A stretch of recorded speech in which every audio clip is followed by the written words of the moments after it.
We're live. Okay. Erev Tov, good evening. Thank you all for joining us for tonight's debate, L'Shem Shomayim.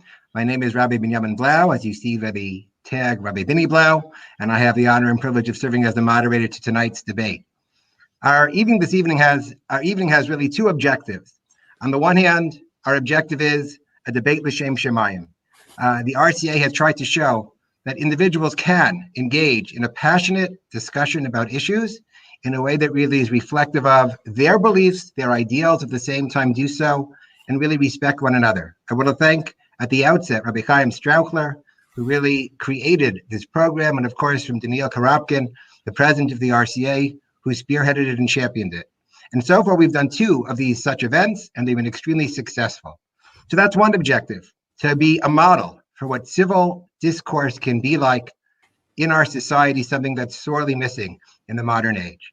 And in that sense, we're very fortunate that I have two chaverim, two personal friends of mine, Rabbi Efrem Goldberg and Rabbi Barry Kornblau, both who I've worked together professionally and personally for many, many years, who I have the greatest admiration for, and more deeply, I know they have an admiration for each other. And I know, therefore, be able to engage in our discussion in a manner that will be l'kavod u'siferes, that really show what a debate L'Shem Shomayim should be like. So I said that's the primary objective on one hand.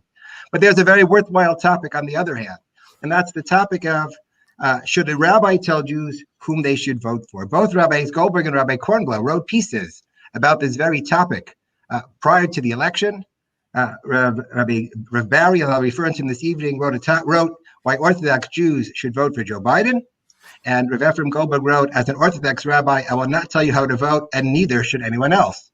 So both of them have addressed the topic, but we felt that it's such an important discussion, we wanted to share it with you. So now I'm going to turn to my two presenters, again, my two good chaverim, and I'll turn to you, Rav Efrem, and ask the question, should a rabbi tell Jews whom they should vote for? Rav Efrem, the floor is yours.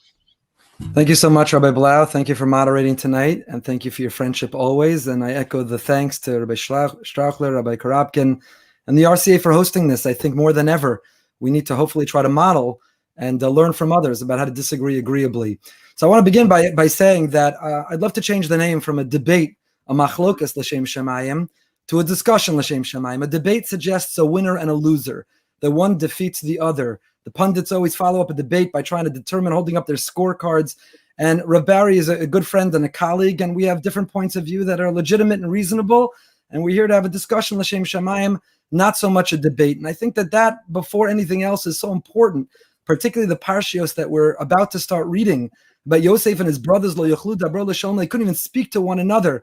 Afilu l'shalom, they couldn't even give each other a shalom aleichem. And we're living in such a politically polarized world that people position the other as the adversary, the opposite. You voted for who? How? What? You're a self-hating. You don't care as much as I do.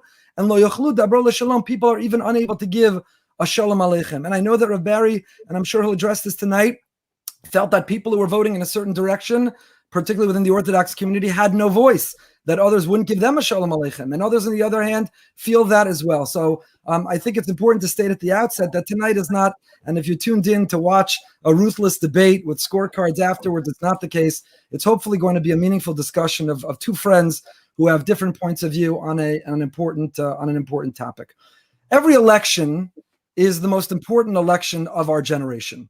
In fact, articles came out before this one that are tracing headlines in newspapers for the last many decades and beyond that show that before every election, it is presented as the most important election of our time. When was it not? Click on news at the news archive shows that.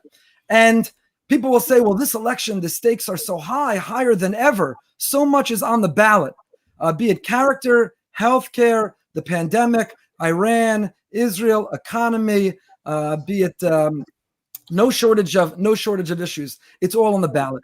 And so again, I ask, when was an election not of enormous consequence? When were we able to say that it doesn't really matter?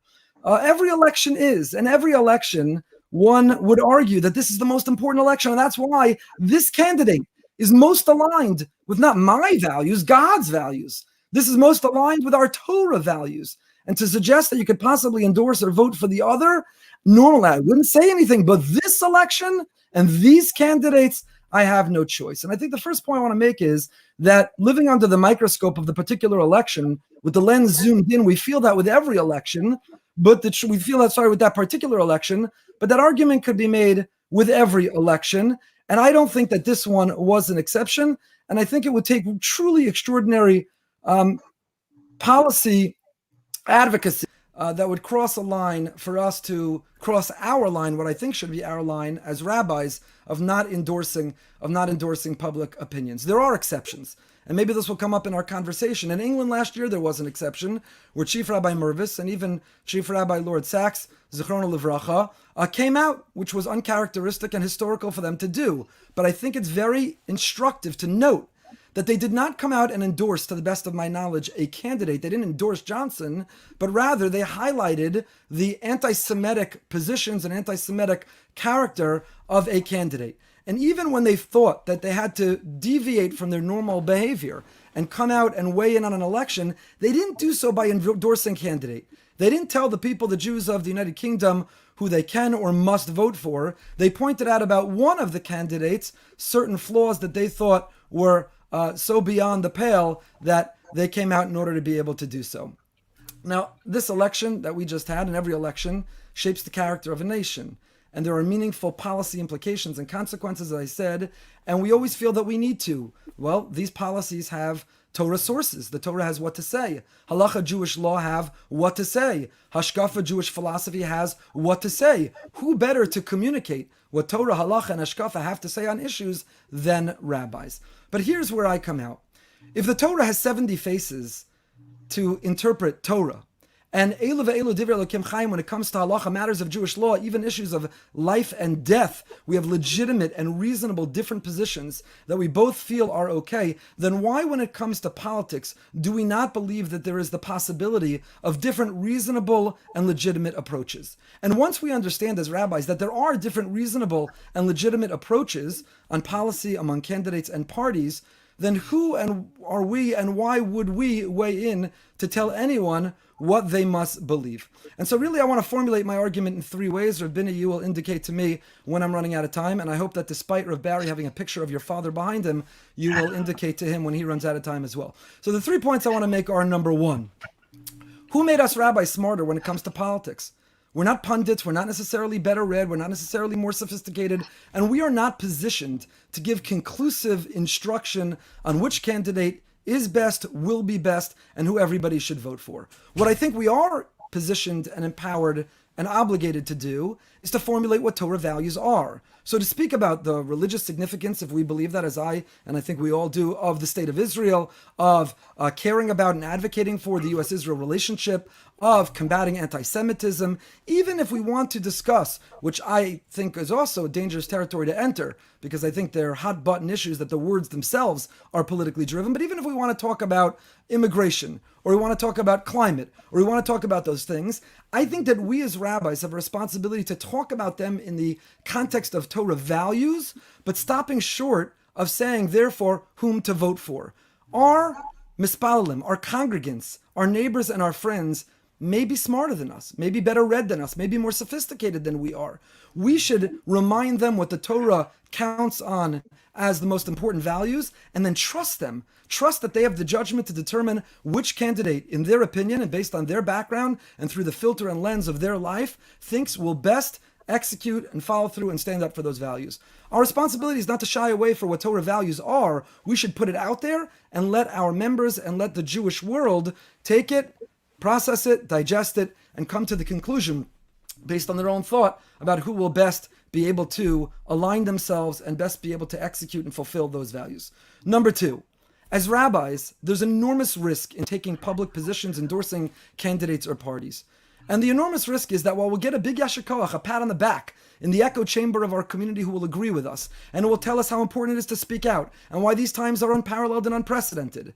But there's a segment of our community, and in some cases the minority, in some cases more than that, who will be alienated, who will be driven away, who will feel so distanced from our taking that public position. So much so that maybe they have some guidance they need from us, some counsel they want from us, a psak in Jewish law they want, but now they challenge our judgment.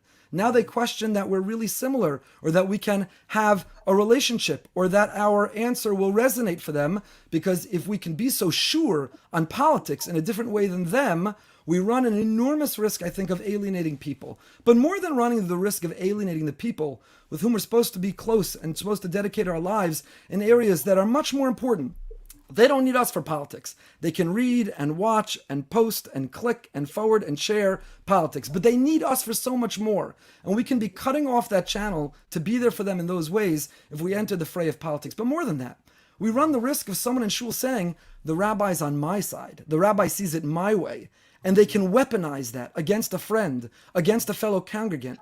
We now can be used, we can be abused, because someone will say, you see, the rabbi agrees you have to vote this way, otherwise X, Y, or Z. And so in a polarized world, we're contributing to the divisiveness and the polarization if we publicly take side. And I think the likelihood that we're going to change minds or opinions is very small. The greater likelihood is that we'll alienate and further polarize. But I have a third opinion. Rabbi, do I have time for one more? One more. And the third and final reason for why I think it's a mistake for rabbis to publicly endorse candidates, not to shy away from the important issues and policies, but to endorse candidates, is, and this is a little bold, and I will say it in an exaggerated fashion, we are supposed to be beacons of emunah and bitachon. We are supposed to demonstrate the humility to say, I don't and I can't ever understand or predict everything. It's a complicated world around me, and I don't know why it happens the way it does. Harbe shluchim lamakom. Hashem has a lot of agents and sends a lot of people to do his bidding, and we don't know the divine scheme of who is supposed to win. Now we have to take our initiative. I voted. I got my proud sticker election day, and I voted because I believe it's a civic duty. I believe it's a responsibility to vote. We have to take our ishtadlus, our initiative to vote. But beyond personally voting, taking a public stance as if we're telling people you must vote or should vote in this way because we know who will be best, how do we truly know? How do we truly know? Shlomo HaMelech, the wisest of all men, didn't. Palgemayim lev melech biyad Hashem. He understood that ultimately Hashem is the one who fashions, and therefore al tiftechu b'nedivim, and we shouldn't have overconfidence in ourselves. We should demonstrate the humility to say, I'm considering the issues, here's what I care about, here are the variables that will enter into how I make my decision. It's a personal decision. I'll share it with you privately and personally, not as a rabbi, and I trust you to make your decision. I make it with humility, I make it with hope, but I don't make it with any sense of certainty or confidence. Thank you, Efrem, for your impassioned and cogent presentation. Rabbi asked you the same question. Should a rabbi tell Jews whom they should vote for?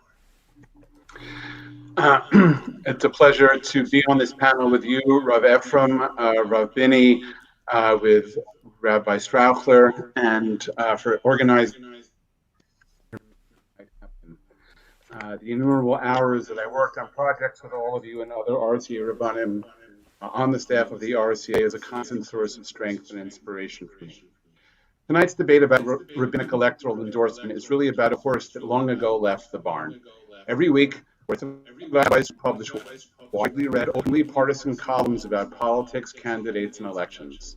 Rabbi Y.Y. Jacobson led a multi-million-dollar re-election fundraiser, which Trump attended. A group of Israeli religious Zionist rabbis, a group of American Haredi rabbis, the head of Ner Yisrael, Rabbi Shlomo Riskin, and innumerable others all publicized their support for Trump in this election. The list goes on. I agree that as a general rule, rabbis not endorse candidates for many of the reasons that I've stated and written about. I publicly stated my own reasons for that general rule in a New York Jewish Week interview a few weeks back. They largely relate to rabbis' roles in their local communities. And that's also why, during the past 2 decades as a rabbi, I had never before endorsed a presidential candidate until this past October. I'm hearing slight feedback. Are you hearing that also? Yes. I'm sorry about that. Take a moment. Don't worry. I timed your Efrem. We're on good timing. We won't include this in your time. Take a moment. After all, as Efrem said, it's not a debate; it's a discussion. So it's fine. I don't have another device, so I don't know what I could be echoing from. But okay, we'll have to just keep on going. But as I was saying, just as other rules have exceptions, this general principle simply cannot be absolute. There's a time to remain silent and a time to speak. As Rav Efrem points out, for the Chief Rabbi of Britain and the organized Jewish community of Great Britain, the moment came last year. But I believe that every person, every American, every Jew, every rabbi, every Queen Esther knows that there's a mi yodea im la'ed kazot higat l'malchut moment, when one feels obligated to take a strong public stand, whether for or against a candidate or an office holder. For some, that time may never come, but I believe that when push comes to shove, almost all of us can imagine such a moment. And so I think that the real question is, under what circumstances a rabbi should take a position in an election. Having defined it, I'm not really going to answer it, because I don't think a generally applicable rule for rabbinic political speech exists. I certainly don't know one other than to use one's best judgment, giving due consideration to a wide range of complex factors, many of which, on the no side, Efrem elucidated so well. Instead, I'll provide 6 answers to a question that I can answer. Why did I, after 2 decades of not endorsing presidential candidates, publish a 4,500-word essay and then a follow-up piece advocating the Jews, especially Orthodox ones, support Joe Biden for president? Why did I think that this election required an exception?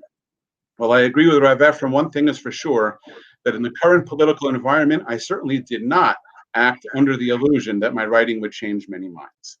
The first reason I spoke as a rabbi was to provide a Torah counterweight to the one-sided and overwhelming support for Trump and the corresponding denigration of political liberals that for years has been palpable throughout our Orthodox world. Beyond the long list of rabbinical endorsements I already mentioned, this one-sided reality is ironically reflected even in the odd imbalance of tonight's panel on whether rabbis should endorse candidates. Why are none of the many pro-Trump RCA Rabbanim who openly and unabashedly support Trump, why aren't they here to say, of course, yes? And an obvious answer is that hearing tonight from yet another Orthodox rabbi touting Trump's accomplishments, or saying that Joe Biden is beholden to the anti-Israel, anti-Semitic defund the press, socialist, squad-loving left, that would have been a big ho-hum. We hear it all the time. But hearing from an RCA rabbi who openly supported a Democrat, supported Biden, now that is a chiddush. Week after month after year, the assumption, expectation, sometimes even the demand of support for Trump has been manifest throughout much of our community. It's in our shuls, our kiddushes, our Shabbos tables, and the emails, WhatsApps, and social media discussions among community and family members. It's splashed across the publication websites that cater to and in many ways represent our community.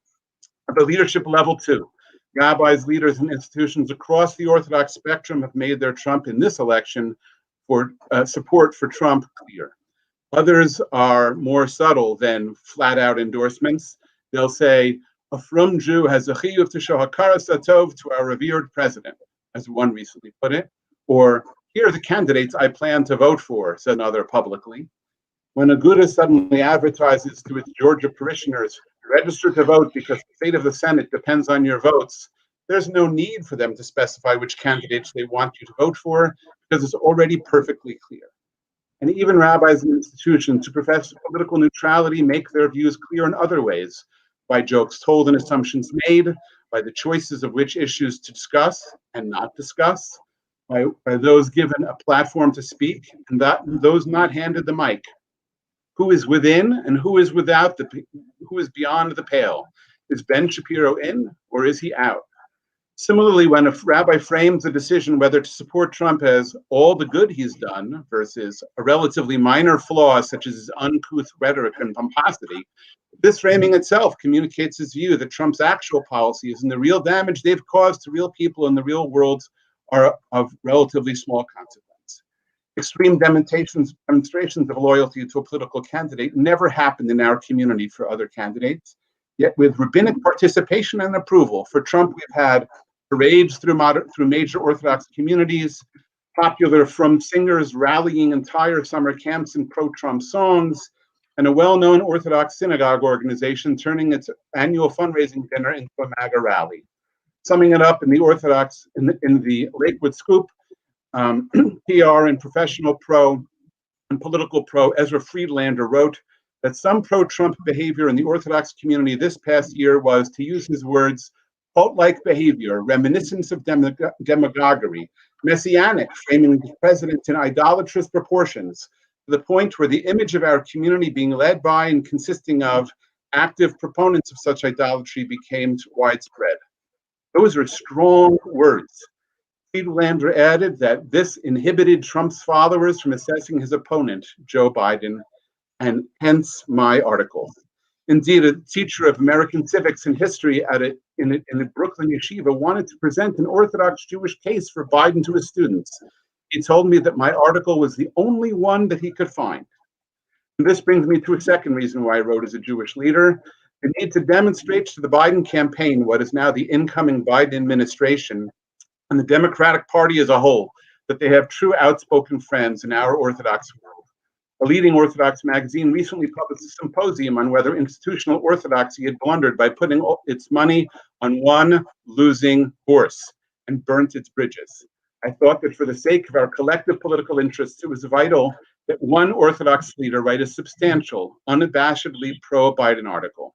Baruch Hashem, the campaign had heard me, as did numerous other powerful voices throughout the Democratic Party in New York, on Capitol Hill, and elsewhere, improving the chances that our community's policy perspectives will be taken seriously and Emir Hashem acted on in what will in fact be a Democratic presidential term. A third reason I wrote was to spotlight issues and principles that concern Orthodox political liberals, but that are rarely part of Orthodox public discourse. This matters because political liberals comprise a good chunk of our communities across the Orthodox American spectrum. The issues that animate them overlap with, but also differ from, the issues important to Republicans. One of those differences is the emphasis on the importance of empirical reality and the hard sciences as the very basis of civil discourse and policy. Prior to the 2016 election, we, RCA Rabbanim, passed a resolution emphasizing exactly that point.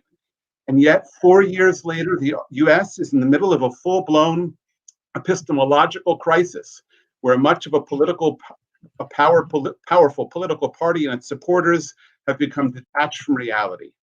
Our people, which has suffered from so many lies in high places for so long, knows that the opposition to facts and reality is a political red flag. And our Torah tells us that it's a deeply troubling religious problem too. Kadosh Baruch Hu, Emet. And yet today, many in our community, including prominent leaders, subject objective falsehoods, such as rejected and debunked conspiracy theories relating to the election, magical thinking and erroneous thinking about COVID, lies about vaccines, and a broad failure to recognize climate change and its devastating ongoing and future impacts on the United States, Israel, and all of human civilization.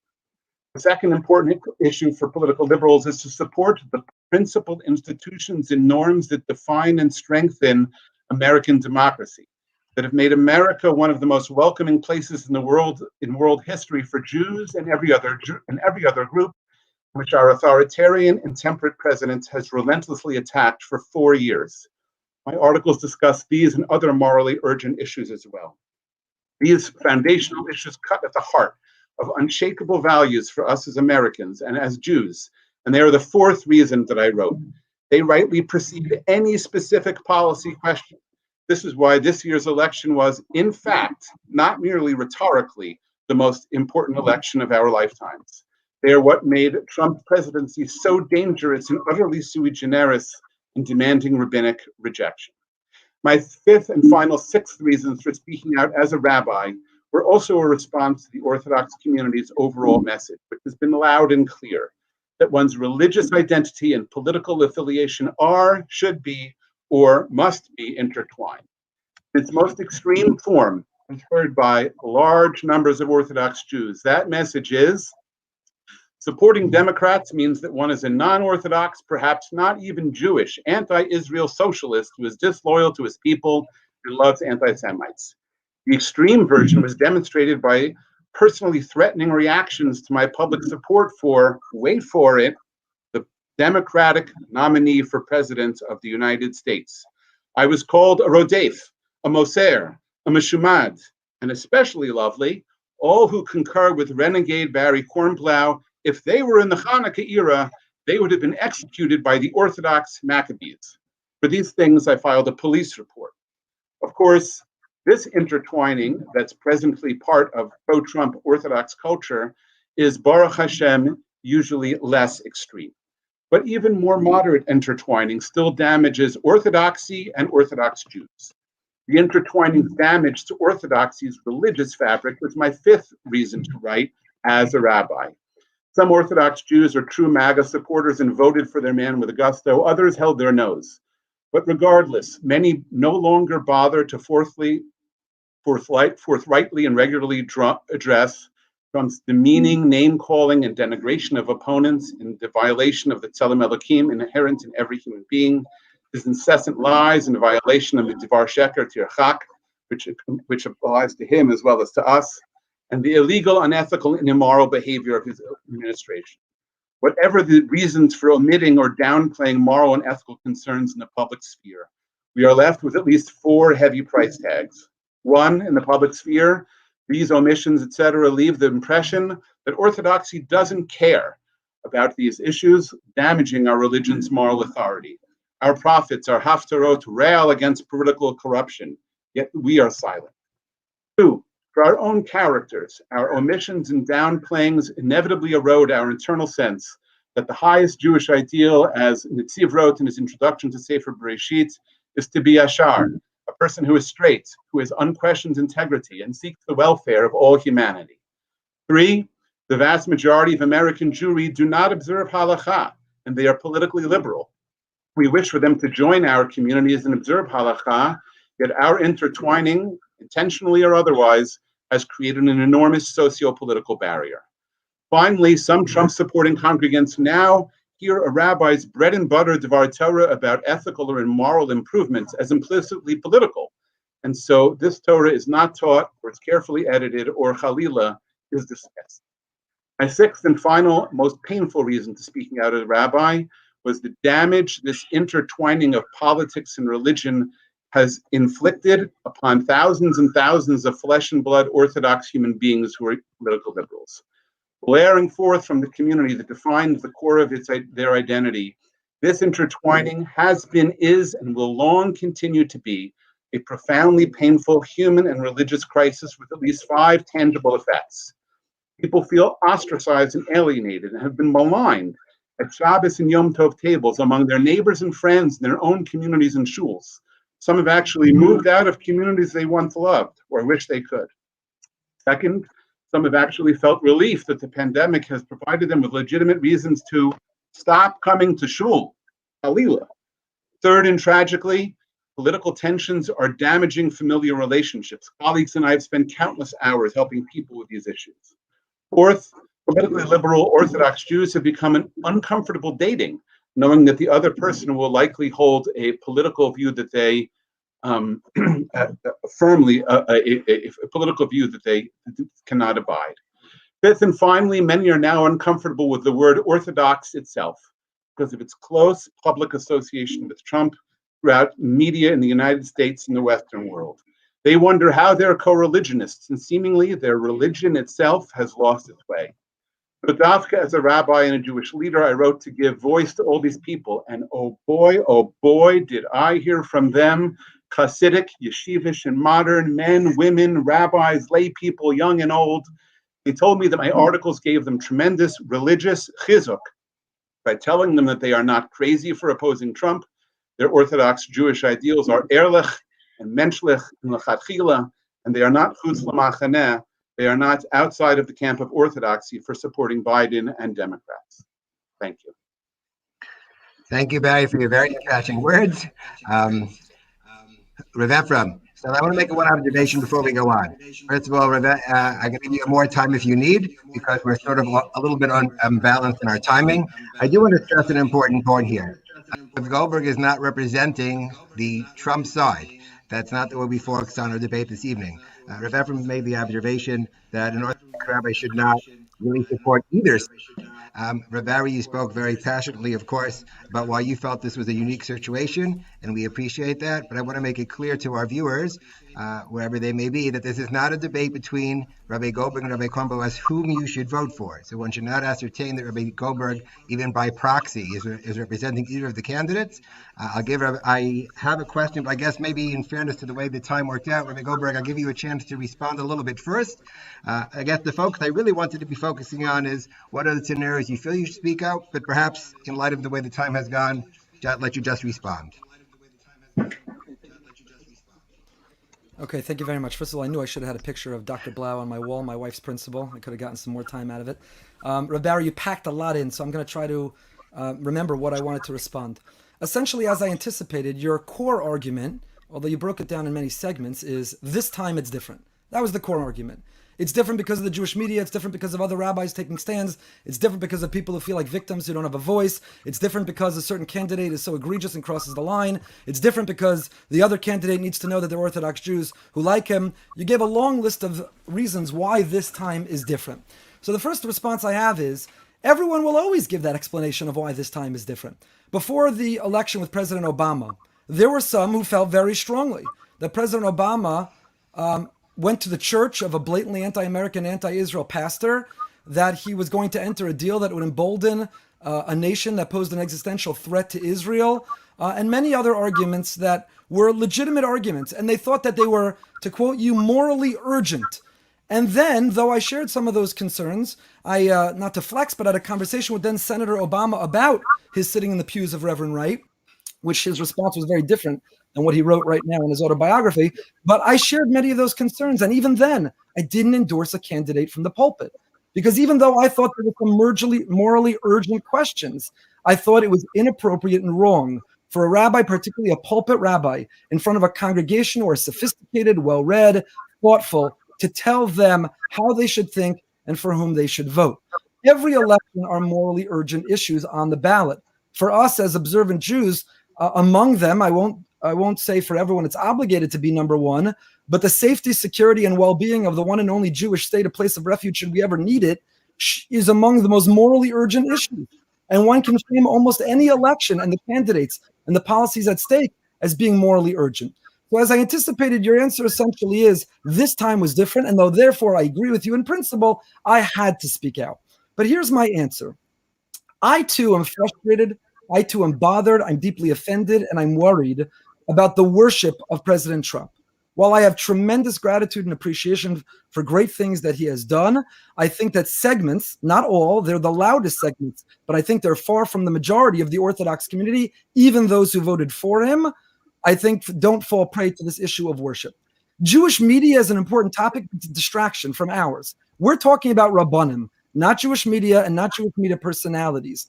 So I think that if you and I are equally concerned that we're living in a divisive and polarized political world within the Orthodox community, and there aren't legitimate, reasonable, different conclusions that you can vote in either direction for different candidates, the answer is not to take a political position. The answer is not to tell people who they should and must vote for. That's only contributing to the fundamental problem.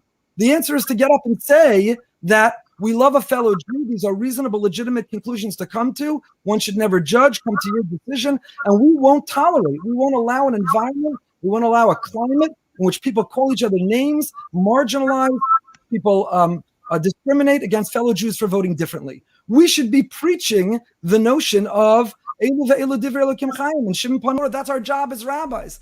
The moment that we take a position and tell others who, as your originally headline said, who they must vote for, I personally am offended that you told me who I must vote for. Who are you to tell me who I must vote for?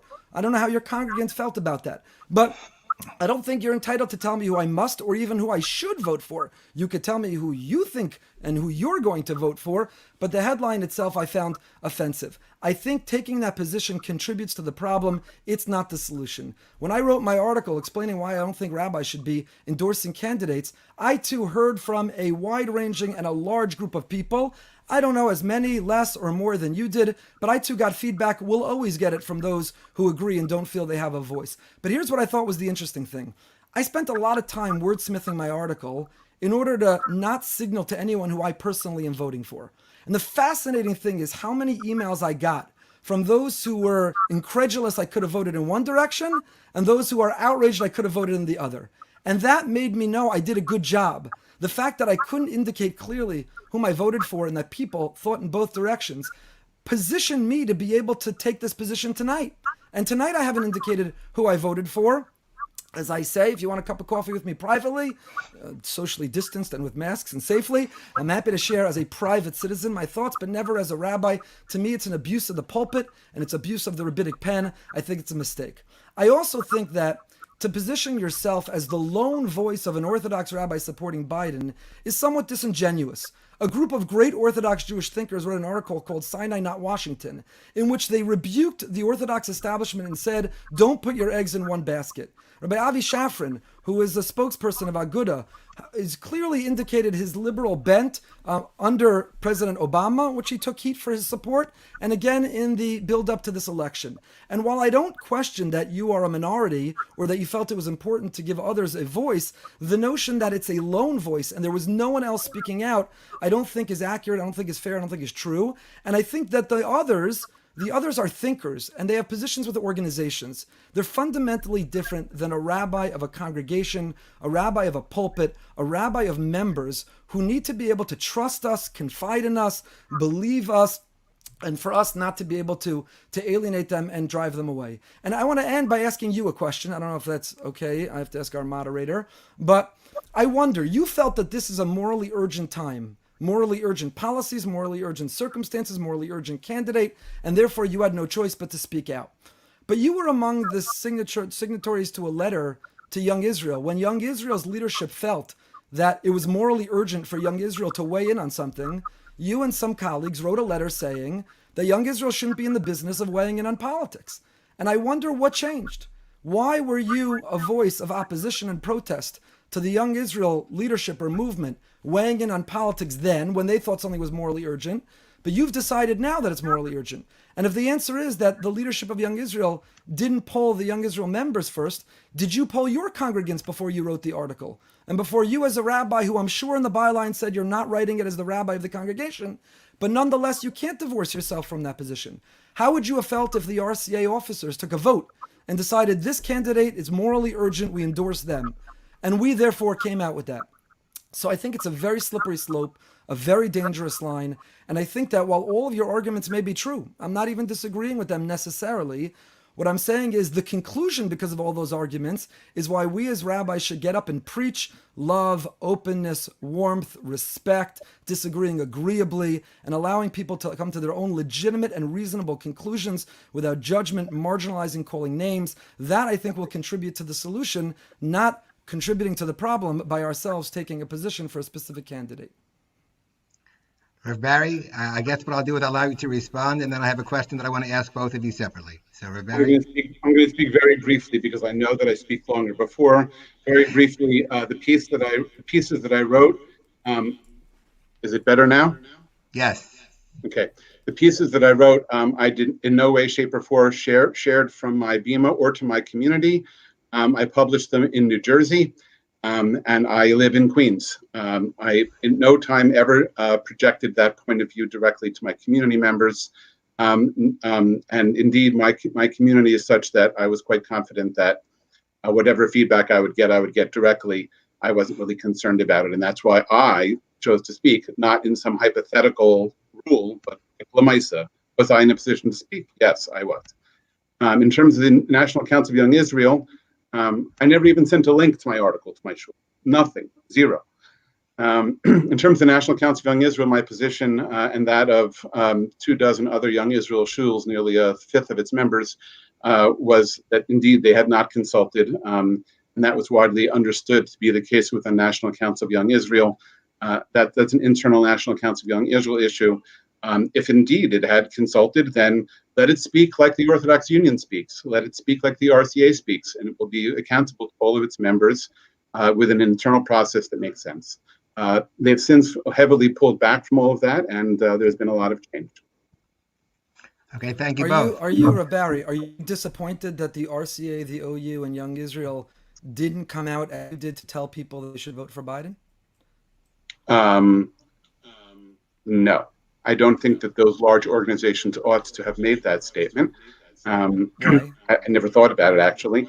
But no, I don't think they ought to have made that statement. I think that the problems that I highlighted are way before the question of endorsement. To me, the issue here is not endorsement, but pre-political issues. How did we get to a situation where we're so politically entwined with political affiliation, voting, and religious identity?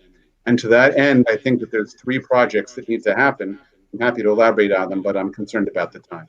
Well, let me do the following. Do you think following. that your article untwined them or further intertwined them by a rabbi endorsing a candidate? So, rabbis, can I interject for a moment? So let me ask one final question to each of you, separate questions, and then I'll have a moment of summing up. As I mentioned to my 2 chaverim before we started this evening, my mother taught me a famous maxim when I assumed the rabbinate, always leaving them wishing you had said more than said less. And I want to be careful of our time, although I think the discussion this evening has been incredibly instructive. And I've been looking at the comments coming in, and I think many people are paying close attention to your points of view and your wise words. So I guess let's pick up on the point that you've just been raising, the 2 of you both been raising, and the nature of the intertwining between politics and religious identity. So I guess for Rav Efrem, in your sense, how do you really address moral issues that are related to politics while staying apolitical? What is the formula for doing that effectively? And I guess for Rav Barry, if you're saying that they are too intertwined, how do you prepare to decouple them? The question for both of you. Rav Efrem, the question to you, and then Rav Barry, the question to you. Thank you. I alluded to it before. I think that our job is divrei chachama benachas nishmam. We should raise the issues, the moral issues, but in the abstract. We should raise them conceptually. We should raise them in broad strokes about what we should care about, why we should care about it, what the Torah informs us on those issues, and then leave it to our members to determine which candidate, which party, which policy will best align itself with and follow up on what we as Torah Jews, assuming that we can even consolidate to such a narrow thing to say this is what the Torah wants. The Torah itself is so broad and so diverse and allows for such diverse opinions that I'm not even sure that we can absolutely say with certainty what the Torah wants on a given issue. So I think, first of all, honestly, I think that our community and the greater Jewish community has significant issues for us to be addressing about feeling Hashem in our lives, leading inspired Jewish lives, Jewish continuity, assimilation, intermarriage, our own graduates within the Orthodox and modern Orthodox community continuing to lead inspired lives. There are no shortage of topics which are critically urgent for us to talk about that others are not talking about. You're not going to turn on Fox, CNN, the Wall Street Journal, New York Times. Not even Ben Shapiro is going to talk about those issues which are of critical importance and are the primary responsibility for rabbis to talk about. They need us to talk about them. And I think the moment we start talking about those other issues, we're unlikely to change minds. And even if we think, no, I'm just talking about immigration, that we came from Mitzrayim and we have to be sensitive, immigration's important. The people who want to hear it one way will hear it one way. Want to hear it the other way will hear it the other way. And no one will hear what we're saying. So who did we really speak to? So I would avoid the hot button words, immigration and climate control and environment, not because they're not important, but because from the pulpit, there are many other things that we and we alone are going to speak about or should be speaking about or need to try to move the needle on. And I don't think we should be using our time and our voice on those other issues, which are unlikely to change opinions. If we are because we think they're critically important, then I would speak about the issue and not about the people and let our congregants, who I trust and who are wise and smart, and most of them are smarter than I, to be able to come to their own conclusions. Barry, back to the question that I asked you, if you're concerned about the coupling, how do we decouple the two, the religious identity and political issues? So the first piece is that unfortunately I felt the need to push back against the public discourse. I think that's the first step in decoupling, to say that there is actually another perspective. Some guy, if a teacher in Brooklyn literally doesn't have any other perspective to share, then that right there is a problem. So that's number one. I wholly agree with almost all the priorities that you mentioned, and in terms of the that Rabbi Efrem mentioned, and the importance of avoiding political type language and key buzzwords in rabbinic speech in general. Regarding the broader issue of disentangling, now that there's been a big pushback, the people have been felt validated, which was a big deal. I think that indeed we have to step back to pre-political issues about what values and what morals and what positions that we collectively as the Orthodox community are taking There are large numbers of Jews who are very dissatisfied with the sorts of things that we're prioritizing in our public face. Willy-nilly, we have a public face, and to withdraw rabbinic action from that area doesn't make any sense. We indeed need to talk about the broad values, and eventually, and not specific policies, but which values, which even issues are we talking about? Those things themselves are things that are subject to political dispute, and we need to talk about all of them. Okay, so the truth is I appreciate both of your comments for this evening. I think I'll make two observations, and then if either of you want to have one last comment, I will give you the floor, then I'd like to sum up. One observation is I think first of all, it's been a very spirited discussion to this point, and I want to re-emphasize that both individuals are coming, representing their viewpoints with a great deal of dignity and articulating them with great clarity. And at the end of the day, what was very interesting to me was to hear both of you say that the key really is, Barry felt this was a unique exception, Rav Efrem felt that it did not warrant the case, but both of them felt that the key issue was really to talk about the underlying issues. And that really is what both of you felt very strongly, and I know both of you would do in your own pulpits, and both of you do together and in different contexts. I thought that was very important. And a very light note, in one of the comments, you will both figure this out offline. There was one gentleman who wrote in that he was the only person who is a member of both congregations. The two of you have to figure out who that congregant is, who is a congregant of both of yours. Do either of you want to have one last comment? Rav Goldberg, one last comment. I started with you. I'll give you the chance to end. Any one last comment you'd like to add? Thank you. First of all, thank you, Rav Binny, again. Thank you to Rabbi Strauchler. And most of all, thank you to Rav Barry. And I want to end by saying this. Rav Barry, my heart goes out when you describe sort of how lonely or isolated you felt, or the need to be validated or to validate others. That makes me sad. That's a sad description of where the Orthodox world is, that people who hold certain positions feel so marginalized or isolated. And I don't want to minimize that in any way. I think it's important for us to work towards that goal and of ensuring that nobody feels that way. And while we may disagree on what is the best strategy or way to uncouple or unwind the politics and religion and enable diverse opinions within the Jewish community, within our shuls, I do want to say that I feel bad both for what you described of how you felt, certainly the names that you were called, which are horrifically unjustified, intolerable, unacceptable, and anyone who would reduce themselves to calling you such a name has no business contributing to any of these conversations. So I want to, very important to say that to you. And as I said, I hope that we can work together as this discussion, not a debate. Ultimately, we share the same perspective, which is a goal of ensuring that our shuls, our communities, are places that people can hold diverse views, and it's important to diversify and hold diverse views and allow people to reach them in a legitimate way. Barry? I'll leave Rabbi Efrem with the last word. So I want to thank my two esteemed colleagues and good friends, Rabbi Kornblau and Rav Efrem Goldberg. And I thank everybody also. I also want to thank Rabbi Strauchler for really being the brains behind the operation, setting everything up. Again, Rabbi Karapkin for your leadership as the head of the RCA. I think both Rav Goldberg and Rav Kornblau, I'm not flashing your contact information on the screen, but I'm sure both of you would be happy to have cups of coffee, social distance with anyone who'd like to continue with both of them. These are really two of the leaders of our community. We're very fortunate to hear from you both. Thank you all. Have a wonderful evening. Live the Tov.